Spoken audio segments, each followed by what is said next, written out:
பட்டா இருந்தாதான் குடியிணைப்பு கொடுக்க முடியும் அப்படின்னு சொல்லிட்டு ஒரு அரசு அதிகாரி 50,000 ரூபாய் லஞ்சம் கேட்டதாக குற்றம் சாட்டியிருக்கிறாங்க.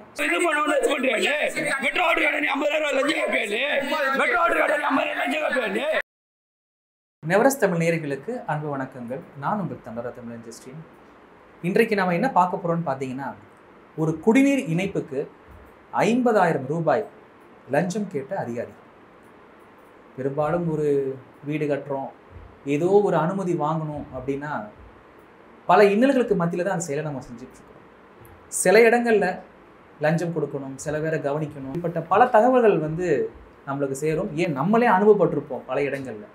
பட்டா இருந்தால் தான் குடியிணைப்பு கொடுக்க முடியும் அப்படின்னு சொல்லிட்டு ஒரு அரசு அதிகாரி 50,000 ரூபாய் லஞ்சம் கேட்டதாக குற்றம் சாட்டியிருக்கிறாங்க.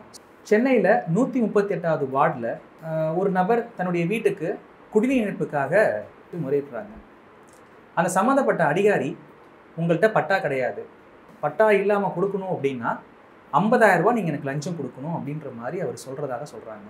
அந்த நபர் என்ன பண்ணுறாருன்னா, அந்த பகுதி கம்யூனிஸ்ட் தோழர் ஒருத்தரை அணுகி கேட்குறாங்க. அந்த கம்யூனிஸ்ட் செயலாளருடைய பெயர் பார்த்தீங்கன்னா ரவி. அவரை தொடர்பு கொண்டு இந்த மாதிரி கொஞ்சம் உதவுங்க, எங்களுக்காக கொஞ்சம் பேசுங்க, லஞ்சம் கேட்குறாங்க அப்படின்னு சொல்லும் பொழுது அவர் நேரடியாக அந்த அதிகாரிகிட்ட போய் பேசுகிறாங்க.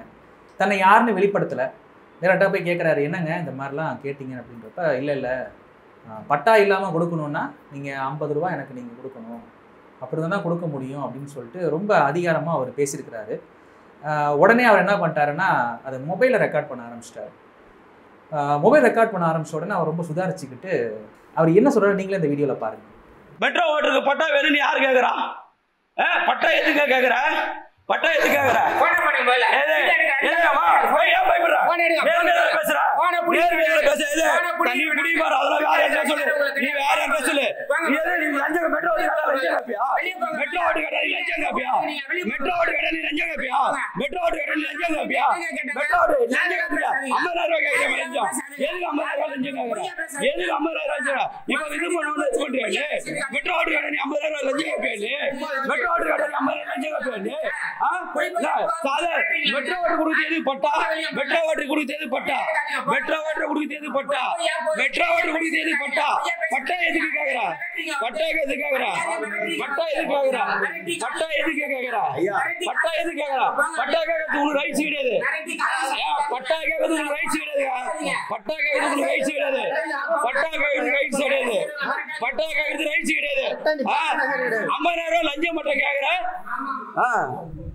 இவர் தான் சம்மந்தப்பட்ட அதிகாரி.